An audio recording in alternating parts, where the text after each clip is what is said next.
आपने सरकटा के बारे में कई कहानियां सुनी होंगी, मूवीज और टीवीज में देखा होगा, लेकिन इस वीडियो में हम आपके लिए बंगाल में घटी सरकटे की एक सच्ची कहानी लेकर आए हैं। दिवाकर बचपन से ही लखनऊ में पला बड़ा था और वो कई सालों बाद वापस अपने गांव जा रहा था, जो कि वेस्ट बंगाल और बांग्लादेश बॉर्डर के एक छोटे से कोने पर था। इससे पहले वो अपने गांव सिर्फ बचपन में गया था, लेकिन अपने पेरेंट्स के मरने के बाद अब उसके परिवार में सिर्फ उसकी नानी थी, जिन्हें वो अपने साथ लखनऊ ले जाने के लिए गांव आया था। वो गांव के पास पहुंच तो गया, लेकिन वहां की मेन सड़क बारिश की वजह से खराब हो गई थी। उसने देखा तो पास में ही एक साइन बोर्ड था, जो कि जंगल के रास्ते से उसके गांव की तरफ इशारा कर रहा था। दिवाकर ने वो रास्ता तो ले लिया, लेकिन उसे नहीं पता था कि वो रास्ता लेना उसकी जिंदगी की सबसे बड़ी गलती बनने वाला है। शाम ढल रही थी और जंगल का वो रास्ता एकदम सुनसान था। पूरे रास्ते में बस उसके अलावा और कोई नहीं था।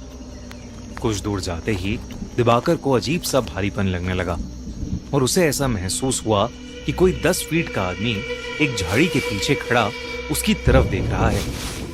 दिवाकर को लगा कि झाड़ियों में कोई जानवर होगा, तो वो थोड़ा तेजी से चलने लगा और तभी उसके पैरों के नीचे कुछ आया, जिससे वो लड़खड़ा कर नीचे गिर गया।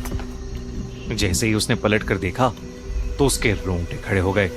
वो जिस चीज से लड़खड़ाया था वो चीज कुछ और नहीं बल्कि किसी इंसान का कटा हुआ सड़ा हुआ एक सर था। ये देखते ही दिवाकर वहां जोर से भागा और जैसे तैसे करके उस एरिया से निकलकर अपने घर पहुंच गया। उसकी नानी उसे देखकर बहुत खुश थी और साथ ही हैरान भी। खुश क्योंकि उन्होंने दिवाकर को कई सालों बाद देखा था, और हैरान क्योंकि उसके पूरे कपड़े कीचड़ में सने हुए थे।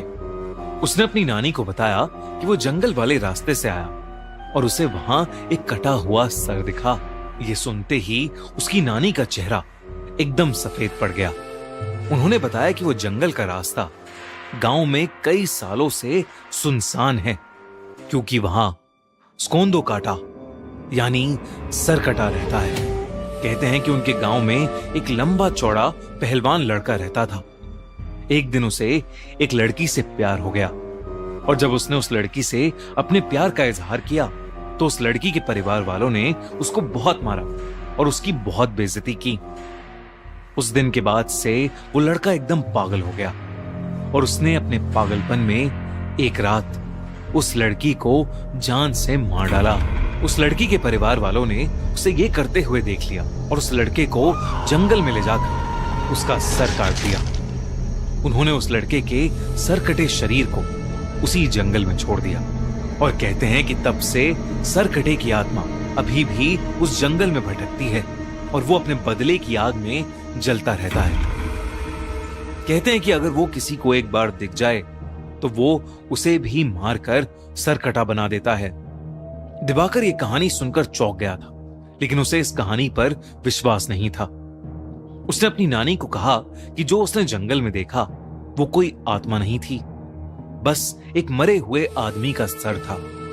उसके बाद वो नानी के साथ खाना खाकर सोने चला गया।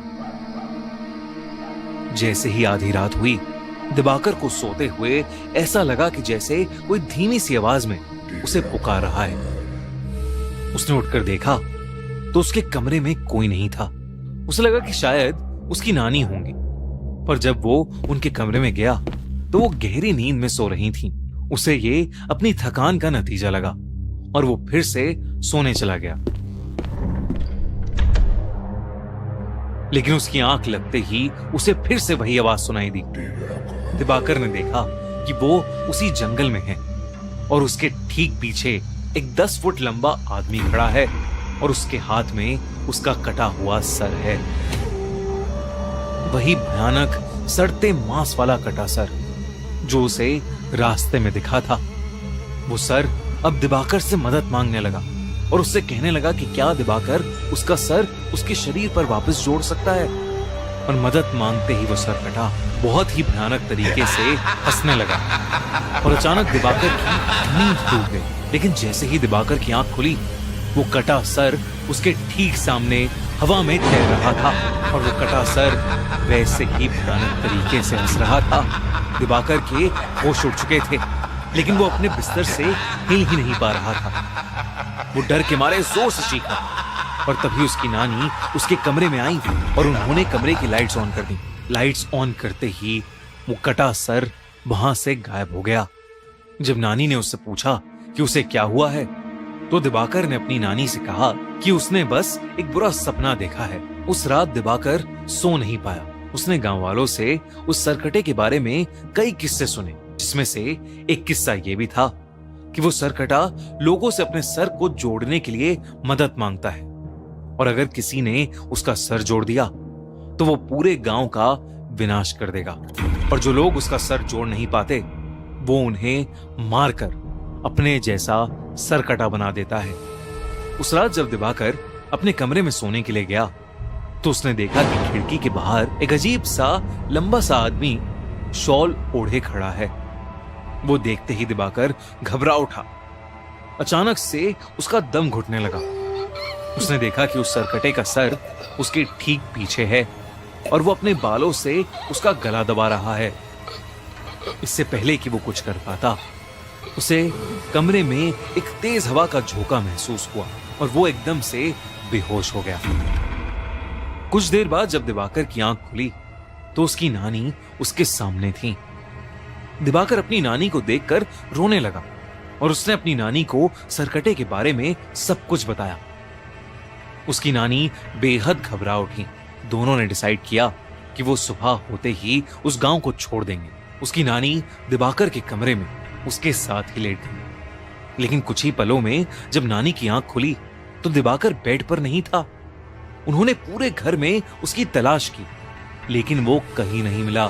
दिवाकर की नानी बहुत ज्यादा घबरा गई क्योंकि उन्हें डर लगने लगा था कि कहीं वो सरकटा उसे ले तो नहीं गया।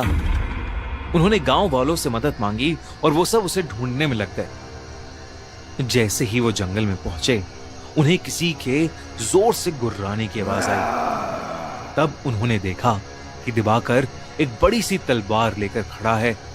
दिवाकर की आंखें सफेद हो चुकी हैं और वो गुस्से से गुर्रा रहा है, जैसे वो बिल्कुल पागल हो गया। दिवाकर की नानी ने उसे आवाज लगाई, लेकिन नानी की आवाज लगाते ही दिवाकर ने एकदम से अपनी तलवार से सबके सामने अपना सर काट लिया। ये देखते ही सब गांव वाले वहां से भाग गए और उसकी नानी वहीं जमीन पर गिरकर रोने लगी। सालों बाद किसी ने सरकटे के हाथों एक मौत देखी थी और इसीलिए उस घटना के बाद सभी लोगों ने उस गांव को हमेशा हमेशा के लिए छोड़ दिया। कहते हैं कि बंगाल में उन जंगलों में अब एक नहीं बल्कि कई सरकटे भटकते हैं, जिन्हें स्कोंदा कोटा या कोंदा कोटा भी बोला जाता है।